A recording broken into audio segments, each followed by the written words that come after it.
Assalamualaikum warahmatullahi wabarakatuh. Berjumpa lagi dengan saya di channel Beternak Ayam Broiler. Apa kabar para subscriber? Mudah-mudahan Anda diberi kesehatan oleh Yang Maha Kuasa. Maaf video kurang jernih karena HP yang digunakan biasa merekam ketinggalan. Jadi pakai HP awal-awal di nge-YouTube dulu, Pak. Ya.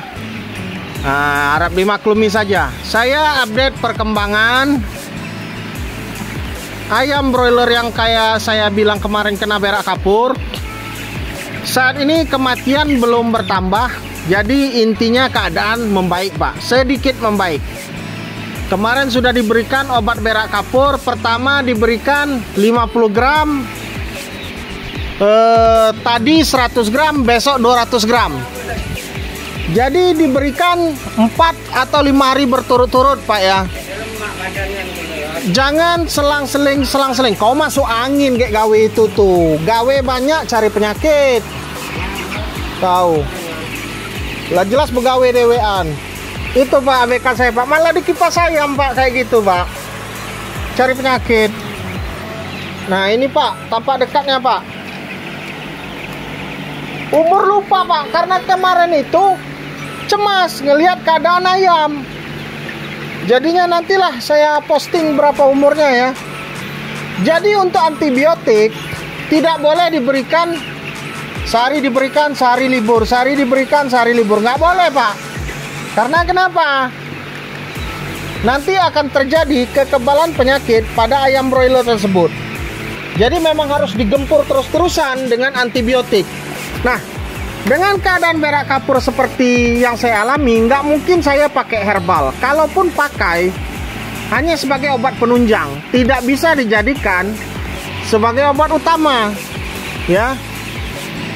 Nah, lanjut kita ke studio game saya saja, Pak. Nah, jadi itulah keadaan ayam broiler saya di usia yang mungkin sekarang ini kayaknya udah masuk 17 hari atau 18 hari, Pak. Terserang berak kapur. Sebagai peternak tentunya cemas dengan penyakit ini. Karena penyakit berak kapur termasuk salah satu penyakit ayam broiler yang sangat berbahaya. Di tingkat yang parah bisa menyebabkan kematian sebesar 80%. Penyakit berak kapur ini sering menyerang ayam atau anak ayam pada usia 2-3 minggu sejak menetas dari telurnya. Jadi bisa juga tertular melalui indukan anak ayam itu sendiri. Selain itu juga bisa ditularkan lewat peralatan makanan yang kurang steril, sanitasi kandang yang kurang bagus. Sepertinya saya curiga berak kapur yang terjadi pada kandang ayam broiler saya terjadi karena proses check-in yang sangat cepat. Jadi masa istirahat kandang ayam broiler itu tidak maksimal. Masih di bawah 10 hari ayam broiler sudah dipaksa untuk masuk kembali. Jadi ya bakteri-bakteri itu ibaratnya masih mabok, Pak, belum sepenuhnya mati sudah check in lagi.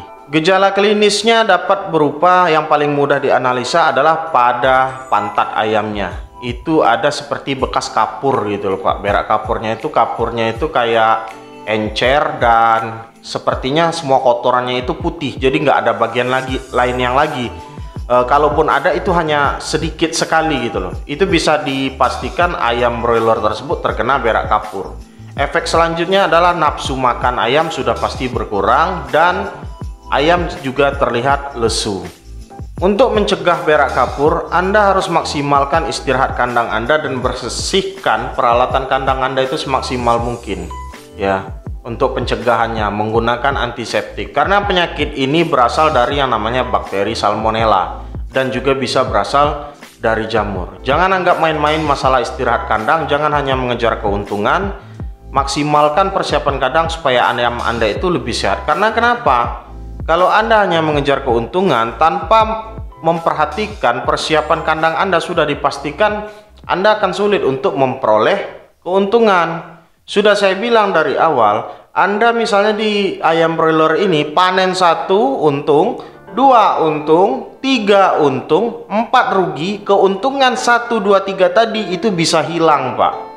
Jadi waspadai berbagai penyakit di ayam broiler nih. Rata-rata penyakit ayam broiler nih berbahaya semua. bisa menimbulkan kematian 30%, 40%, bahkan bisa mencapai 80% seperti berak kapur kalau dalam kondisi yang parah. Untuk pengobatan, Anda dapat melakukan penyuntikan antibiotik, misalnya Koxiklin, Neoteramisin, Tetra, atau Mikomas, sesuai dengan dosis yang dianjurkan pada kemasan. Biasanya penyuntikan dapat dilakukan pada bagian sayap. Jika ayamnya sudah kritis, sebaiknya dilakukan pemusnahan, atau pada kasus tertentu sebaiknya dipanen saja, Pak. Apalagi kalau bobotnya sudah memasuki misalnya 1 kilo. Daripada menanggung kerugian yang lebih baik dipanen habis. Pada bedah bangkai atau nekropsi akan terlihat nekrosis. Apa itu nekrosis?